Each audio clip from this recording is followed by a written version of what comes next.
کب ڈسکلوز ہوا کہ آپ لکھ بھی سکتی ہیں؟ ایکچولی نیچرل فلو تھا. ایک تو کہانیاں گھڑنے کی اور بننے کی عادت ہے آپ وہ کے تو پاس بھی، مجھے ہم پتا سب میں ہے. ہاں. تو میں ایک دن ایسی ایک کہانی میرے مائنڈ میں وہ آئی کہ ہمارے ساجد حسن ہے نا، ان کی شادی شکیلہ سے ہوئی تھی. بڑے پیارا کپل ہے ماشاءاللہ. اب شکیلہ از اولڈر ہے نا، ان سے بڑی ہیں، لیکن انہوں نے سنبھالا ہے ساجد جیسے بچے کو، ورنہ کوئی نہیں سنبھال سکتا تھا. اچھا میں نے دیکھا بالکل ٹھیک ہے نا. بالکل اچھا ساجد حسن اور شکیلہ کی بڑی اچھی دوستی، ان کی شادی، ان کے بیٹے جوان پہلے ہسبینڈ کے. تو میں نے دیکھا بڑا فرینڈلی سا ایٹماسفیئر ہے، وہ آپس میں ساجد کے ساتھ ان کی دوستی ہے، وہ کھیل رہے ہیں تاش اور گپے مار رہے ہیں، دیر لائک فرینڈز اسٹیپ فادر کے ساتھ. میں نے ایسے سوچا کہ یہ سچویشن اگر ریورس کر دیں پاکستانی سوسائٹی کے حساب سے، یہ تو ایک ان یوزول چیز ہے جو میں دیکھ رہی ہوں، تو اگر اس کو الٹا کر لیں تو کیا ہوتا ہے. تو میں نے پہلا پلے لکھا نیلی دھوپ. اچھا. جو میں نے ویمنز ڈے پہ لکھا. ایک ینگ وڈو کی دوبارہ شادی ہوتی ہے تو اس کا داماد اور سوسائٹی کیسے اس پر ریئیکٹ کرتے ہیں، جس کی میں نے سنا ہے کہ میں نے دیکھی تو نہیں، کہ بدھائی اور فلم بنی اس کے اوپر. تو میں نے وہ لکھا تھا 20 سال پہلے پہلا پلے. تو مجھے لگا کہ میرے اندر وہ نیچرل فلو ہے ڈائلاگ لکھنے کا، یہ اسکرین پلے اور یہ سارا کچھ. اب تو خیر میں تو زبان جل جاتی تھی اس وقت، تو ڈر کے مارے ایسے تھے جیسے ہم پتہ نہیں کیا جرم کریں. ہمارے سامنے تو جو لوگ جنہوں نے لکھا تھا اپنے اور ہم نے جن کے کام کیے ہوئے، ان کے سامنے ہم اپنے آپ کو رائٹر کہنے کی جرت بھی نہیں کر سکتے، اوقات ہی نہیں تھی یہ. تو امجد اسلام امجد صاحب لکھتے تھے، جیسے سلیم چشتی صاحب لکھتے تھے، بانو قدسیہ اشفاق احمد صاحب، مطلب یہ لوگ لکھتے تھے ڈرامہ. ہم کیا ہمارا پدی کا شوربا. لیکن وہ میں نے ڈرتے ڈرتے ایک پلے بنایا، اس کی بڑی دھوم مچ گئی. اس کے بعد پھر میں نے سیریل لکھا مکان. پھر ہوتے ہوتے اب میں نے 11واں سیریل لکھا تھا زیبائش.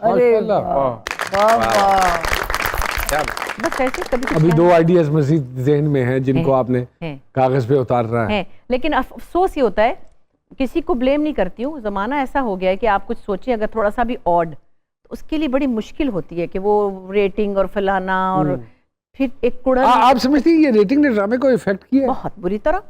کیونکہ آپ نے ایک سرٹن لیول کی مینٹیلٹی کو کیٹر کرنے کے لیے اپنے ڈرامے کو وہاں اتار دیا. لیکن میں کہتی ہوں کہ آپ 4-5 قسم کا کام کریں. جیسے میوزک میں کہتی ہوں، جو کلاسیکل سننے والے 50 لوگ ہیں 100 میں سے، کیا وہ مر جائیں؟ ان کا دل نہیں ہے کلاسیکل میوزک سننے کو، ان کے لیے بھی بنائے نا. آپ نے ضرور وائلڈ میوزک ہی بنانا ہے، بچے سننا چاہتے ہیں لاؤڈ میوزک، ان کو سننے دیں. میں ایک دن دیکھ رہی تھی، نیرا نور کا پروگرام آ رہا تھا میری پسند پی ٹی وی پہ، بہت اچھا. میں تو لیٹ گئی اور رونے لگ گئی. میں نے کہا یہ والا میوزک کہاں چلا گیا؟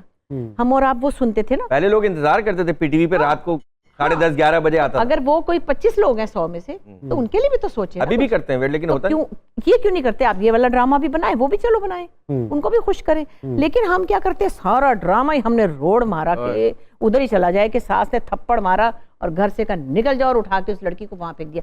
میں ایک پلے میں تھی، مجھے کسی نے کہا کہ اپا اس کو ہاتھ پکڑ کے باہر، اس کو دھکا دے کے باہر، وہ گرے جا کے روڑ کر کے. میں نے کہا دیکھو یہ BA پاس لڑکی ہے، میں اگر اس کو کہوں نا گیٹ آؤٹ، اس کے لیے یہی بہت ہے.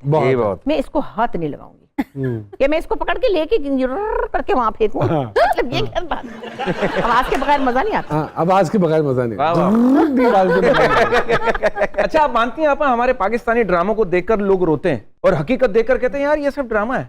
ہاں بس کیا کہیں، یہ تو بہت باریک بچہ، دیکھنے میں بھی باریک ہے اور بولنے میں بھی باریک ہے. بہت باریک باتیں، رو لیں گے پھر بعد میں، لیکن اتنی ذہین باتیں کرتا ہے بچہ. یہ کہاں پھنس گیا لاہور میں. تو افسوس یہ ہے کہ پھر جب کچھ سوچو تو نہیں یہ تو یوں ہو جائے گا، اچھا نہیں یہ تو یوں ہو جائے گا.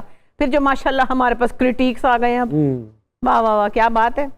مطلب حلیم پکاتے پکاتے کوئی ہمیں کرٹیسائز بھی کر لیتا ہے، اس کی مرضی ہے کہ وہ جو مرضی کہہ دے.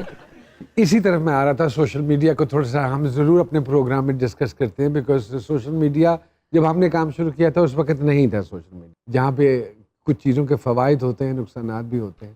لیکن ان لوگوں کا کیا کریں جو اب جیسے پچھلے دنوں آپ کی ایک اسٹیٹمنٹ تھی علی عصمت صاحب کو لے کر، جس میں انہوں نے میڈم نور جہاں صاحبہ کے حوالے سے کوئی کمنٹ کیا کہ ہم جب سنتے تھے گائکی تو آپ نے بڑا، میں تو تڑپ گئی، آپ نے بڑا سخت رد عمل اس پہ شو کیا. میں نے وہ میرا بڑا پیارا ہے، میں نے اس کو خوب ڈانٹا. میں نے ڈانٹا، ان کے بچوں نے نہیں ڈانٹا، نہ احمد علی بٹ نے ڈانٹا. انہوں نے بڑے طریقے سے کہا، میں تو چیخی اس کے اوپر. میں نے کہا تم یہ کیسے کہہ سکتے ہو یہ تم، مطلب میں یوں ہو گئی بالکل، کیونکہ وہ پتہ نہیں وہ ایسے بڑبڑ کبھی کر جاتا ہے. میں نے یہ بھی کہا اور پھر اس نے بعد میں اس کو ریگریٹ بھی ہوا. وہ اس نے بعد میں انہوں نے معذرت بھی کی. کسی کی رسپیکٹ میں کبھی بھی کمی نہیں آنی چاہیے، کبھی بھی نہیں آنی چاہیے. بشریٰ اپا، میری اس حوالے سے بھی آپ سے بات ہوئی کہ آج کل کے بچے تنقید نہیں برداشت کرتے تو آپ خدا کا واسطہ ہے تھوڑا سا پرہیز کیا کریں, تنقید نہ کیا کریں.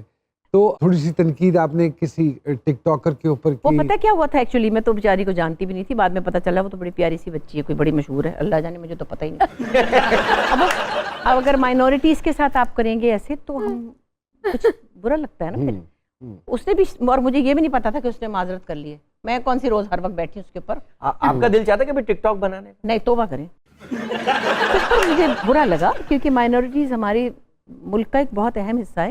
اب آپ سمجھتی ہیں یہ سوشل میڈیا کے آنے کے بعد سوشل فائبر بڑے برے طریقے سے افیکٹ ہوا ہے, بڑے چھوٹے کی تمیز بڑے برے نہیں, وہ طریقے تو سے ختم ہے, ختم ہو گئی. افیکٹ نہیں ہوئی, ختم ہے.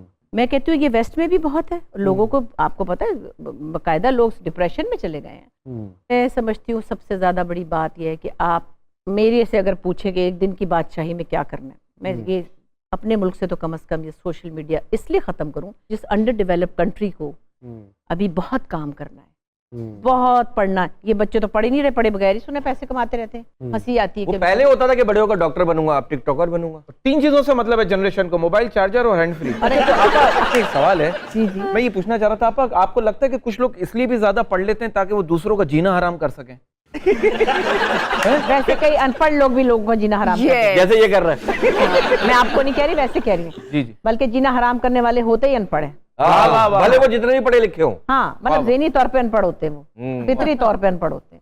اگر ان کو پتہ چل جائے کہ انسانیت سے کیسے ڈیل کرنا, وہ کسی کو تنگ نہیں کرتے. آپ کا فوکس, آپ کا فیوچر, آپ کا کیریئر, آپ کی پڑھائی ہونی چاہیے, پھر یہ چیزیں بعد میں آتی ہیں. یہ میں کہتی ہوں, مجھے کئی دفعہ لوگوں نے بلایا, آپ جیسے کہتی ہیں لیکچر کے لیے بلایا کہیں گے, تو میں نے کہا میرا خیال ہے جو وداؤٹ اینی انٹینشن اور پلاننگ, اور میں نہیں سمجھتی کہ بڑی میں سمجھدار تھی, میرا فوکس بہت اچھا تھا, میری پرائیورٹیز کا مجھے بہت پتہ تھا کہ میری بچیوں کا اسکول, گھر باہر, کھانا پکانا, یہ وہ ان کی ڈیوٹی. اس کے بعد میرے پاس جو ٹائم بچتا تھا, میں نے 25% کام کیا ہے, میں نے 75% اپنے بچوں کو اور اپنے گھر کو ٹائم دیا. ماشاءاللہ, ویری گڈ. اشرافہ آج بھی جتنی ایکٹیو ہیں, اللہ پاک ان کو ایسے ہی رکھے. اشرافہ ہمارے ایک ڈاکیہ صاحب ہیں جو کسی نہ کسی کا پیغام لے کر آتے ہیں اور ہمارے پروگرام میں سناتے ہیں, اور ہماری کوشش ہوتی ہے کہ ہمارے پروگرام کی وسادت سے وہ وہاں تک پیغام پہنچے جہاں وہ جانا. تو اگر آپ کی اجازت ہو, بلائیں بہت ساری تالیوں میں ویلکم کرتے ہیں جی ہمارے ڈاکٹر بھائی.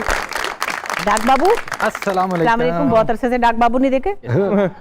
بشریٰ انصاری صاحبہ ہیں, لیجنڈ, آئیکن. بے شک سر, بے شک. کس کا پیغام لائے ہیں آج آپ؟ سرکار آج جو پیغام بڑا انٹرسٹنگ پیغام ہے جی. اچھا, کس کا ہے سرکار؟ وہ ہے ایک بندہ جو ہے نا, وہ چل گیا نجومی کے پاس. اچھا, تو نجومی صاحب کو مطلب دکھایا کہ میرا کو صاحب سوپ لگا دیں, انہوں نے ذرا صاحب لگایا. سنائیے کیا ہے.